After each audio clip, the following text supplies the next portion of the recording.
when a woman stops waiting to be saved and becomes her own liberation. Today, on Healing Horizons with your host Saima, we welcome the fierce and fearless Amore Roux, empowerment coach, embodiment photographer, and founder of Kathara, a global sisterhood for bold, soul-led women. From addiction and breakdown to alignment and global impact, Amore's story is more than inspiring, it's a revolution.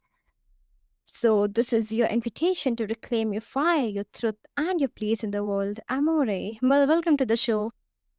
Thank you so much. You're warmly welcome. I'm glad you're here. So, Amore, you have lived through addiction, loss, and deep feminine wounding. I'm really eager to know, what was the moment you knew that your healing had to begin with radical self-responsibility? That's a good question. It was after years of waiting for somebody else to come save me, I think.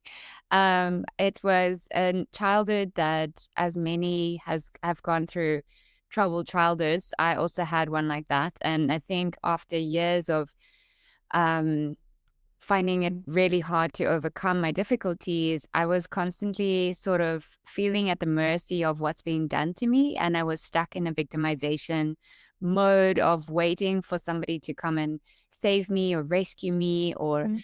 help me out of my misery because I just felt like no matter what I did or how what I tried, I just could never overcome it. It was always just the one thing after the next, after the next, after the next, and I just couldn't get out of it.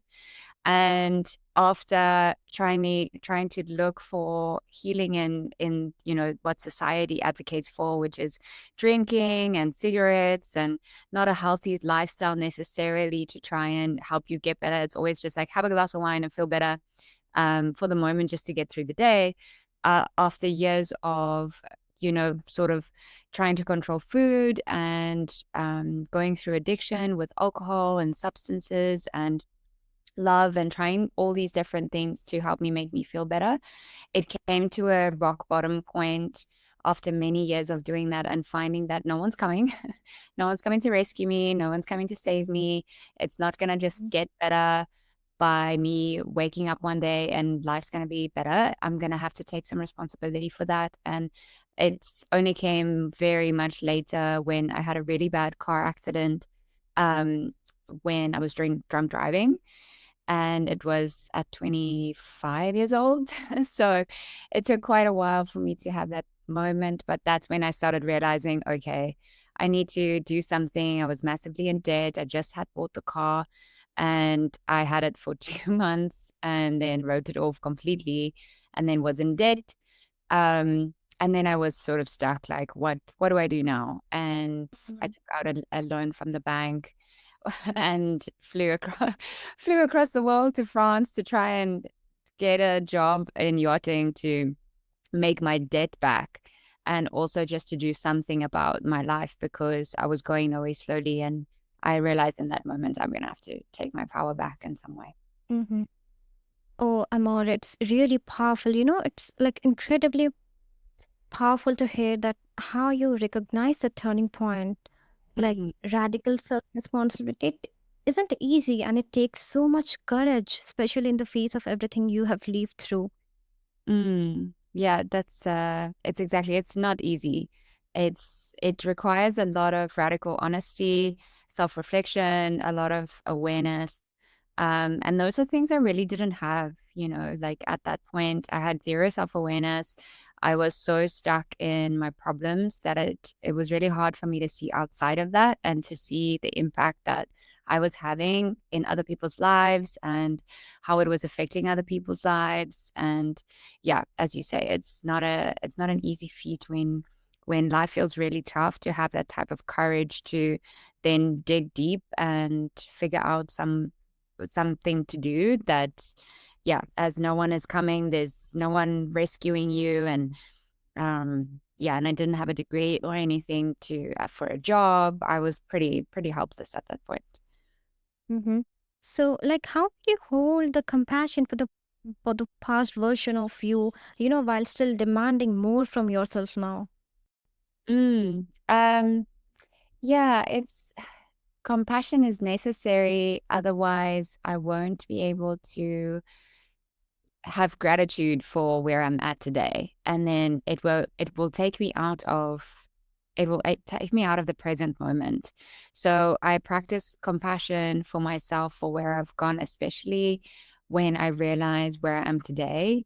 And when I'm telling my story, like moments like this, or speaking to other women in the community that I help, or on client calls and things, when I can see that where I was and where I am today, it really, for me, I had so much support and help, and to get myself through that, I feel like it's inspired me to do that for others. The fact that I was able to overcome this adversity and overcome the difficulty and overcome the things that I never ever thought in my life I would be able to overcome, to be able to be there now today. And of course, as you say, like, I'm always expecting more from myself. There's always more mountains to climb and things to do, and skills to build and inner world to explore. From the point of having compassion for myself today, having gratitude, that fuels me to keep going and to keep pushing, because it makes me see how much I have accomplished in a short amount of time by pushing through and working hard. So, yeah, does that answer the question? Yeah. That duality of grace and growth is indeed powerful, and that's surely gonna help listeners embrace both. I'm glad to hear.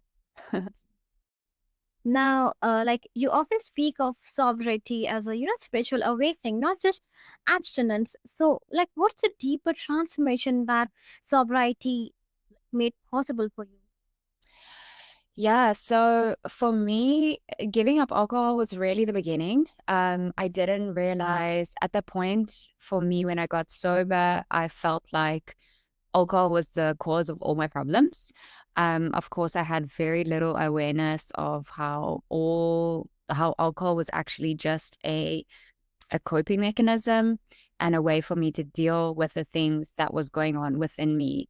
Alcohol was a way for me to escape my reality. It was a way for me to run away in an essence. And so what I didn't realize was that when I gave up alcohol, it was only that was my coping mechanism for dealing with my mind. My mind was actually the problem or the issue at hand, because dealing with so much emotional trauma and not having any emotional regulation or nervous system regulation, or any practices that I was doing to help me know myself, understand myself, and learn about how to overcome the things and especially how to control my mind, that it that exposed that very quickly, because when you take away alcohol, you're still left with your mind.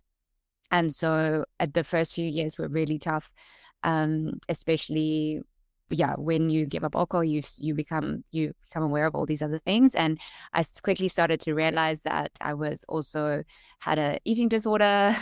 I was really dependent on cigarettes as well. I had a love dependency, codependency issues, and those all came to light. But what it really gave me when I gave up alcohol was it gave me my soul back, because I started really learning who I am, because I'm not constantly running away from who I am and every everything within me, right? Like my mind, my that's sort of your understanding about yourself is being built at a very young age. And I started drinking at a very young age.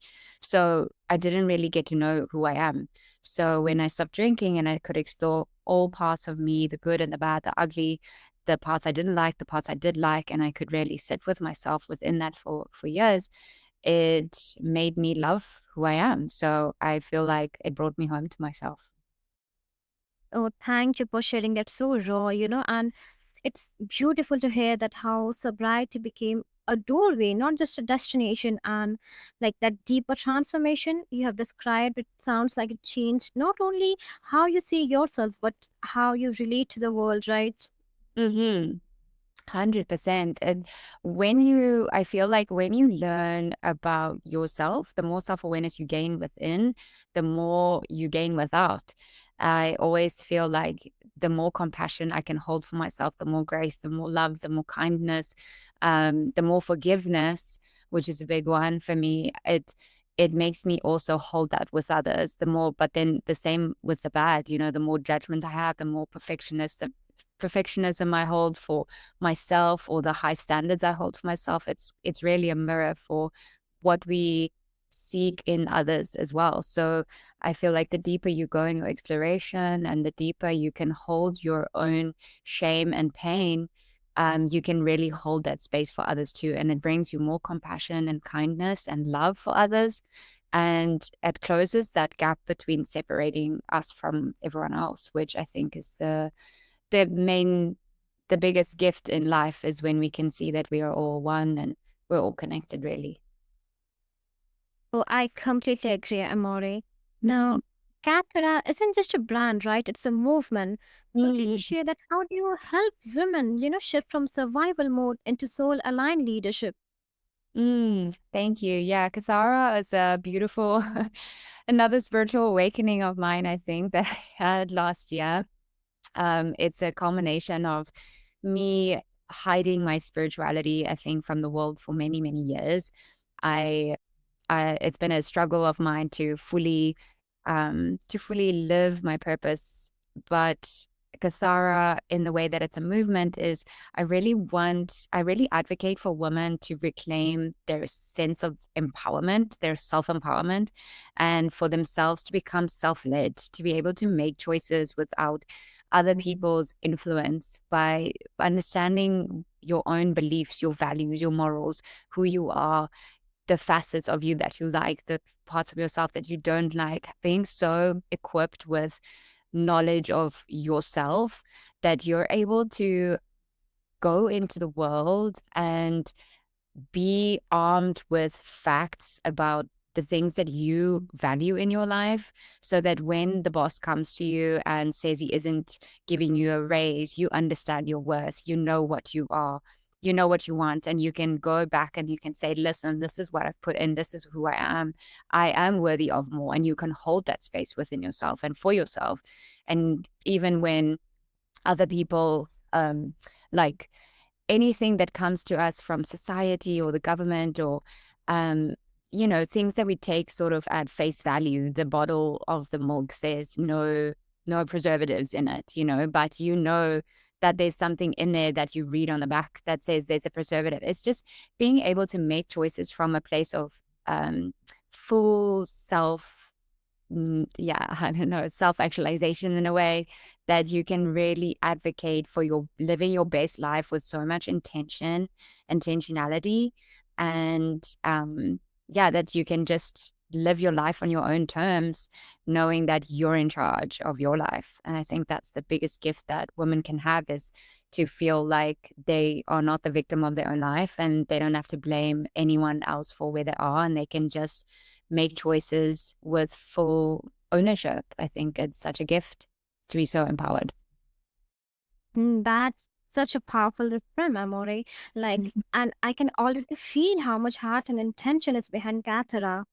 So I would really like to ask, like, for the women, including me, who might sometimes feel stuck in that survival loop right now. So what's one step they can take today to begin reclaiming their soul lead power? Um, I think the biggest gift that you can give yourself is to do that thing that you've been putting off. But that's a hard question. There's so many beautiful gifts. Let me think about that for a second. Can you rephrase that again for me? Yeah, sure. I just wanted to ask that, like, uh, could you like suggest one first step women who are, stuck in the survival loop? How can they come out of that to begin, reclaiming their soul-led power?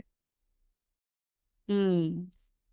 I think the biggest thing that I had to realize in that moment, when I had to take ownership of my life and take back my life, was I needed to realize no one's coming. And as sad and as a harsh reality of that, how it sounds, unfortunately, the when you are stuck in that cycle of feeling stuck in your life, you need to start taking one action that knows that you know will move you forward. A big, really good example with that, especially a lot of people use this, is like with eating or with health or with healthy diets. If you're in a loop with your weight or with your health that you feel stuck with because you feel not, I don't care about size or anything. For me, it's more about how am I feeling? Am I feeling lethargic? Am I feeling fatigued? Am I feeling lazy? Am I feeling slow? Is my mental cognition not working in the best way possible? Am I not feeling bright and light on my feet? Okay, what am I doing? Looking at your habits and looking at the way that you live your life and start doing things more intentionally. I think the biggest gift of my life is I took each part and section of my life and I audited it. So I just audited each part. So I went with my health, I went with my mind, I went with my career. And obviously, you don't do this all at once. You just start with the biggest pain that's causing you the most pain right now. You start with that one. And you look at what is one thing that I know in my gut. And this is something that I think everybody knows. You know, in your gut, what is that one thing that I can do, that I know I can do, that is going to get me out of this, and even just try and help me feel better in this moment when I do this one thing. So if you're feeling obviously lethargic and fatigued and your diet isn't great, okay, I can start drinking more water. I'm drinking zero water, and that's like one thing that you know in your gut that you can do to help yourself feel better. And it's just by doing that every single day. And I thought about this today as well, is I'm so intentional about the way that I live my life and every part of it. And of course, this takes practice and takes years. It doesn't just come overnight where you can be intentional about everything you do. You start slow and where you're at and with the biggest pain, as I mentioned. But you just want to make sure that what you're doing is you're intentional about future you. You want to do something today that future you will thank you for. It's like putting a dollar note or whatever currency of your money, like a $20 bill in your pocket, in your coat pocket, and you hang it up. And then next winter, when you unpack your winter clothes, there's a $20 note in your pocket in your coat. And you go, thanks, mate. Like, I needed that. So it's things like that, but more intentionally on a soul level of looking at your health, being intentional about your choices, intentional about what you're watching, intentional about the conversations you're having, intentional about the books that you're reading, all these types of things. I think being intentional about how you live makes the biggest change in your life, and it will just happen overnight and you won't even know how it happened. That's noteworthy, and that's going to surely help all our listeners out there, More. Was that helpful for you? Indeed, yes. Now, like you have rebuilt your life, body, business, and identity, right? And that's really great. So, what role did embodiment play in reclaiming your power? um so I feel like for me, it power doesn't really come from control. It comes more from surrender, honesty, and alignment. And for me, I feel like when, as I mentioned, like power is more about being intentional and living with integrity with who I am. That is power. That is freedom. There is a lot of power when you can go to bed at night and you know you did the best thing for yourself today, for the loved ones today. You can reflect and you can go to bed with a clear mind, a clear conscience, and you wake up feeling refreshed, and that you know who you are, and you have integrity for who you are, and your type of alignment. I think that's power. Yeah. Hmm? It's really inspiring to hear that how coming home to your body became a gateway to rebuilding every part of our life, right? hmm Yeah, for definitely coming home to my body was a big one because I struggled with eating disorders for a while. And it's all again about controlling things that's in my control, that I can try and feel like I've got some sense of grip. But if I'm controlling a lot, it's more about being intentional and having grace for when things don't work out, having intentions and surrendering when things don't work out the way. It's this constant duality, as you mentioned before, between grace and compassion, and then also doing your best. I think there's so much to be said about us doing our best and then holding ourselves when it doesn't go the way that it goes. And especially when it comes to building a relationship with your body, that starts with looking inwards, with sitting with your emotions, with holding space with yourself, with allowing yourself to have the emotions that you have, to approve of yourself and to love yourself through the shame and the pain that you might feel for where you are. I mean, for me, I feel like when, especially this embodiment part with the body, I had a lot of years of shame that I was carrying within me with my actions, my behaviors, how I treated people. I lacked a lot of forgiveness for myself because I hated who I am. I really wasn't happy with who I was and how I treated people and how my body looked. And I punished my body a lot. And there was no connection whatsoever. And took years of self awareness and understanding. And that's really what we advocate for and what I advocate for in Kathara. It's a course that you learn about yourself, about your mind, about how to treat yourself, about how the mind works. We do daily yoga practices and pranayama and meditation to guide you back to your body, to strengthen this connection so that you can have the awareness, hold yourself, have a community around you that supports you, and just do this for with other women who wants to have a better life as well and who know they're meant for more and to have a better connection with themselves and with others. And yeah. And like this is about remembering we are our body, not just something to fix or fight. No. Exactly. We are in our body. We are part of our body. We are three body being or three part being, right? Body, mind, and soul. And so we can't we can't love our body while we're punishing it. We can't shame ourselves while we're trying to love ourselves. Those two things cannot live at the same time. So we have to make a choice of how can I, if I don't love my body right now, what can I do to love it? How can I generate love, or how can I build love? Because I feel like even love or confidence or, you know, compassion, these things are possibly skills that we didn't know or learn when we were younger. We didn't maybe know what that looked like because we maybe didn't have very good examples from our parents who maybe didn't love their bodies. So we would learn from our parents that, if you pick up weight, then you should shame yourself and blame yourself and punish yourself. And if you don't get that great job or you don't get a promotion, then you're unworthy or you're not good enough. And so we learn from our parents and from the examples around us that certain things are not allowed and not approved of. But so it's a great awakening, coming home to ourselves and coming back to ourselves and saying, hey, you know what? Like, I am allowed. I am okay. I am worthy, regardless of any of those things outside of myself's external validations. How can I give myself validation today?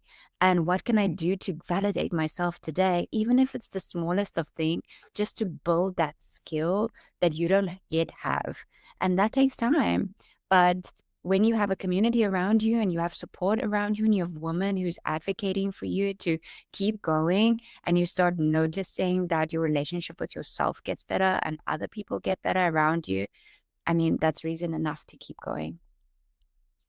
Yes, a big yes. You reminded us that, healing isn't linear, it's alchemical, it's raw, real, and worth every second. So, all our listeners, if you're in the thick of it, know this: you're not broken, you're becoming. So, keep rising, keep reclaiming, and remember, you are meant.